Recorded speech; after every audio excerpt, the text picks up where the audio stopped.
उषा जी हैं।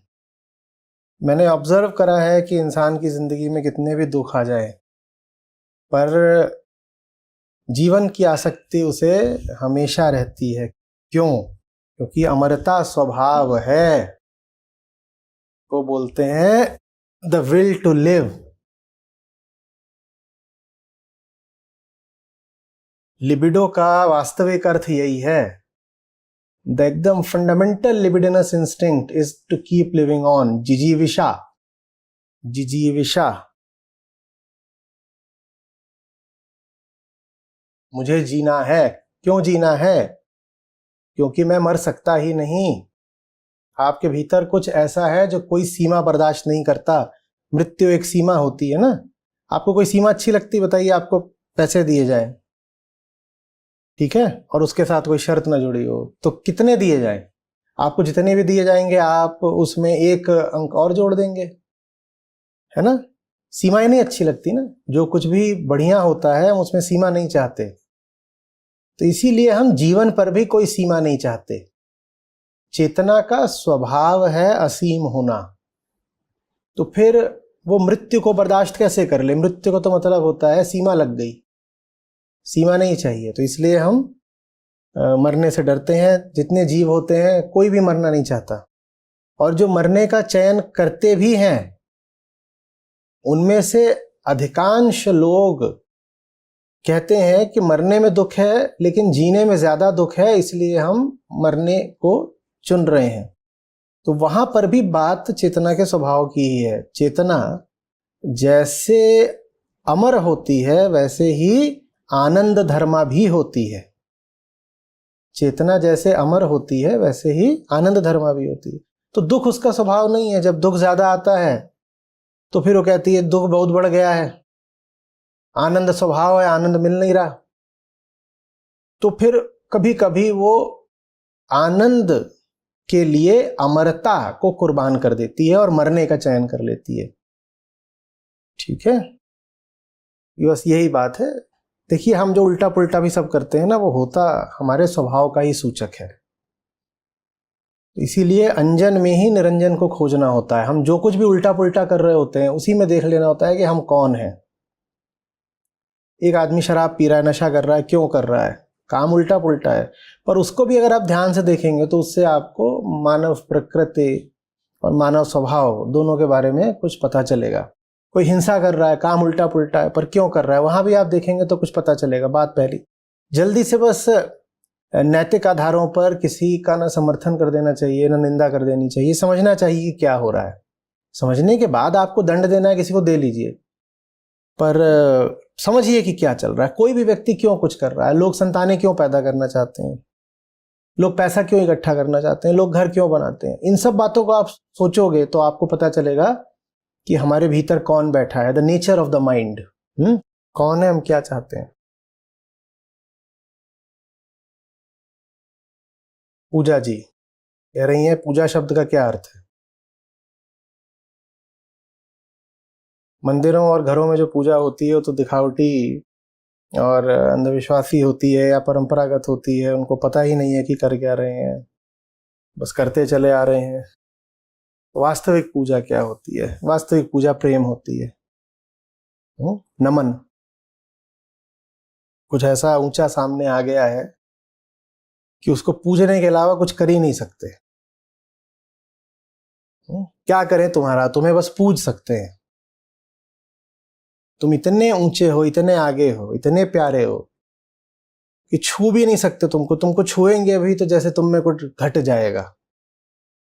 कि अपने आप को हम ये अनुमति भी नहीं दे सकते कि हम हैं, तुम हो और हम तुम्हें जाकर के छू दें। तुम्हें तो बस पूज सकते हैं।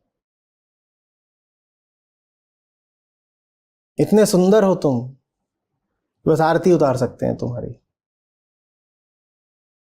इतने आगे हो तुम कि बस झुक सकते हैं तुमसे।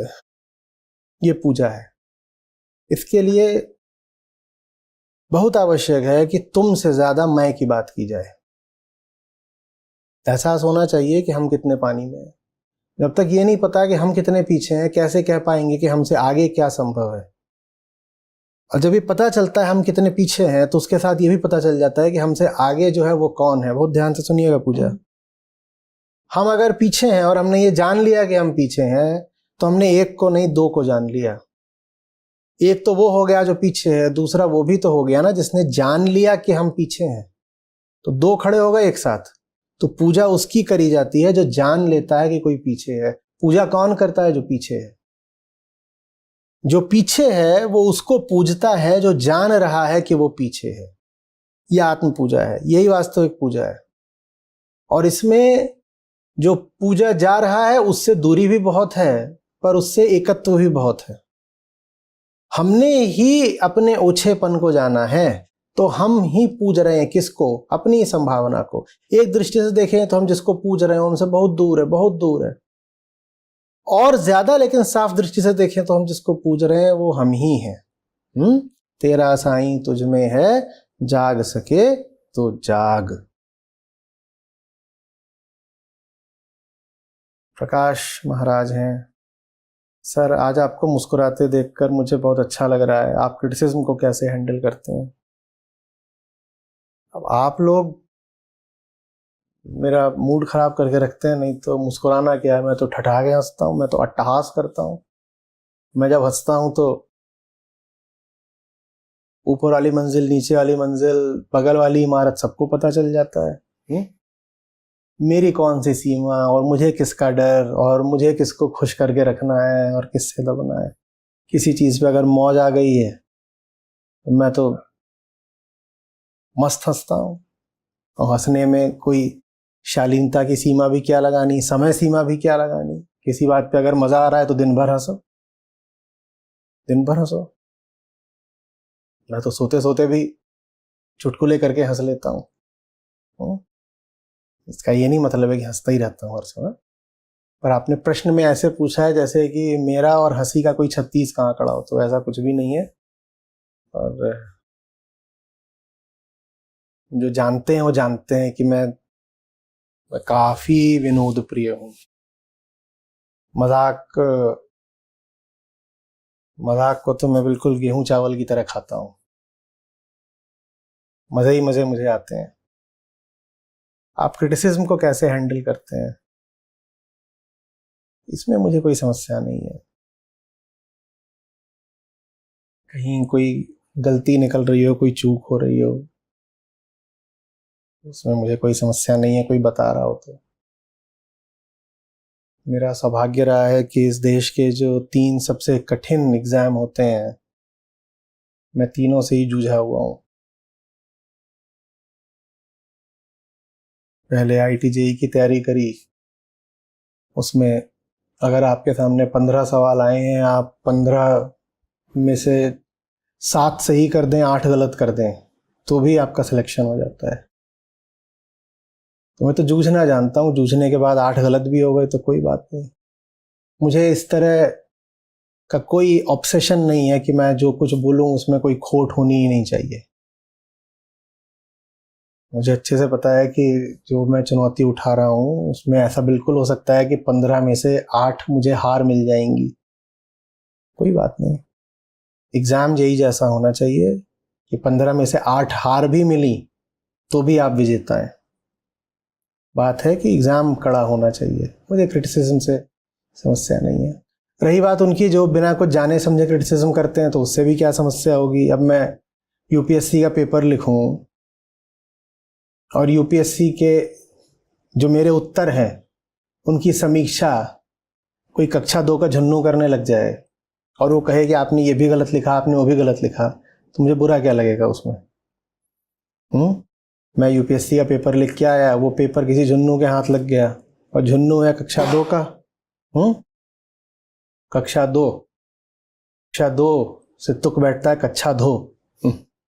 आप पूछ रहे थे ना कि मजाक करते हो कि नहीं, तो ऐसे ही रहते हैं मेरे बहुत गंदे पीजे इसी तरीके कि झुन्नू कक्षा 2, झुन्नू कक्षा 2। झुन्नू है ना कक्षा 2 में, वो क्या करेगा? कक्षा खराब करता है।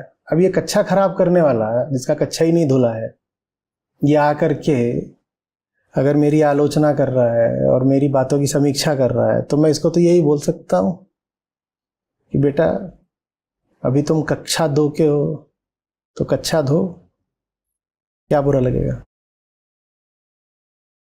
मेरा सौभाग्य रहा है कि दुनिया में जो सबसे ऊंचे से ऊंचे लोग रहे हैं, मैं उनसे थोड़ा जल्दी परिचित हो पाया, तो मैं जानता हूँ ऊंचाइयाँ कैसी होती हैं। तो मुझे इस तरह का कोई गुमान नहीं है कि मैं जो बोल रहा हूँ वो आखिरी बात है या उस बात में कोई खोट नहीं निकलनी चाहिए। मुझे मालूम है कि जो ऊंचे से ऊंचे लोग रहे हैं उनकी बात से भी ऊंची बात कुछ हो सकती है आगे की, और बोली गई। तो मैं कौन होता हूँ ये सोचने वाला कि मेरी किसी बात में खोट नहीं हो सकती। खोट है तो है। हमारा काम ये नहीं है कि परिणाम में कोई खोट ना निकले, हमारा काम ये है कि प्रयास पूरा रहे, वो हम करेंगे।